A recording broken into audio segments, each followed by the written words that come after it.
Hello viewers, welcome to kadai kitchen. இன்றைக்கி நாம் பார்க்க போகிற ரெசிபி ஃப்ரூட் கேசரி.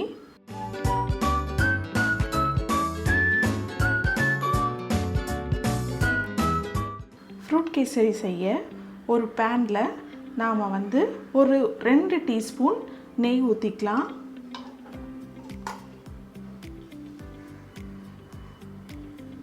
நெய் சூடானதும் நான் ஒரு டம்ளர் ரவை வச்சுருக்கேன், அதை ஆட் பண்ணிக்கலாம். ரவை சேர்த்துட்டு நல்லா வறுத்து விட்டுக்கோங்க. இந்த நெய்யும் ரவையும் கொஞ்சம் நல்லா மிக்ஸ் ஆகணும். கலர் மாறாமல் பார்த்துக்கோங்க. ஸ்லோ ஃப்ளேம்லேயே வச்சுக்கோங்க அடுப்பை.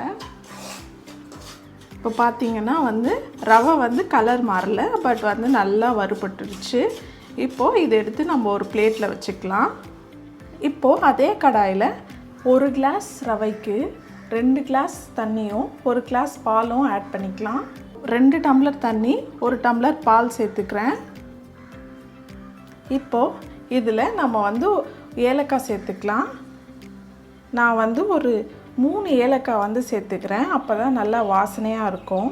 இப்போது இந்த தண்ணி நல்லா கொதி வரட்டும். இப்போ பார்த்தீங்கன்னா பால் கொதிக்குது. இப்போது நாம் எடுத்து வச்சுருக்க ரவையை கொஞ்சம் கொஞ்சமாக சேர்த்துக்கலாம்.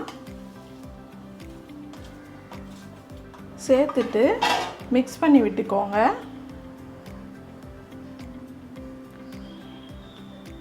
இப்படி ஸ்லோ ஃப்ளேம்லேயே வச்சு நல்லா கிண்டி விடுங்க. அப்போ தான் கட்டி தட்டாமல் இருக்கும். இப்போது இதில் நம்ம 1 டீஸ்பூன் நெய் சேர்த்துக்கலாம். நல்லா மிக்ஸ் பண்ணி விட்டுக்கோங்க.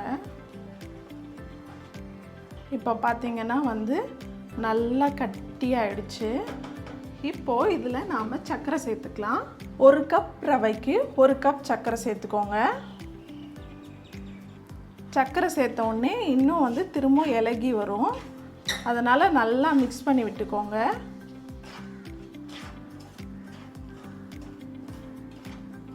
இப்போது இதில் நம்ம சர்க்கரை ஆட் பண்ணியிருக்கோம். சர்க்கரை நல்லா கரைஞ்சி இதோட மிக்ஸ் ஆகி நல்லா வெந்து வரட்டும் ரவை.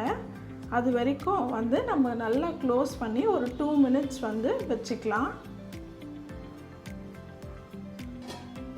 இப்போது அந்த ரவை வேகிற டைமில் நீங்கள் ஒரு சின்ன பேன் எடுத்துக்கோங்க. அதில் நான் ஒரு 3 டீஸ்பூன் நெய் ஊற்றியிருக்கேன். இப்போது இந்த நெய் சூடாகட்டும். நான் ஆப்பிள் அண்டு மாதுளப்பழம் எடுத்து வச்சுருக்கேன். நீங்கள் உங்களுக்கு என்னென்ன ஃப்ரூட் பிடிக்குமோ எடுத்து வச்சுக்கோங்க. எஸ்பெஷலி பைனாப்பிள் போட்டிங்கன்னா இன்னுமே டேஸ்ட்டாக இருக்கும். அண்டு நான் கொஞ்சம் முந்திரி, திராட்சை எல்லாம் எடுத்து வச்சுருக்கேன். இதை இந்த நெய்யில் நம்ம பொரிக்க போகிறோம். நெய் சூடாயிடுச்சு. இப்போ நம்ம முந்திரி சேர்த்துக்கலாம். இது கூடவே திராட்சையும் சேர்த்துக்கலாம். இப்போ பார்த்தீங்கன்னா முந்திரி திராட்சை ஓரளவுக்கு வறுபட்டுருச்சு. இப்போது இந்த ஸ்டேஜில் நாம் கட் பண்ணி வச்சுருக்க ஆப்பிள் அண்ட் மாதுளையை சேர்த்துக்கலாம். நீங்கள் 1 கப் ரவைக்கு ஒரு 1/4 ஆப்பிள் கட் பண்ணிங்கனாலே அதிகமாக இருக்கும்.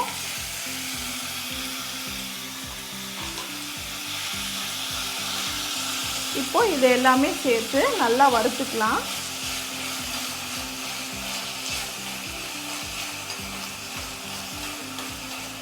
இன்கேஸ் நீங்கள் மிக்ஸ்டு ஃப்ரூட்ஸ் யூஸ் பண்ணுறீங்கன்னா ஆப்பிள் ஒரு ஸ்லைஸு, திராட்சை ஒரு 2-3, பைனாப்பிள் ஒரு ஸ்லைஸு அப்படி ஆட் பண்ணிக்கோங்க.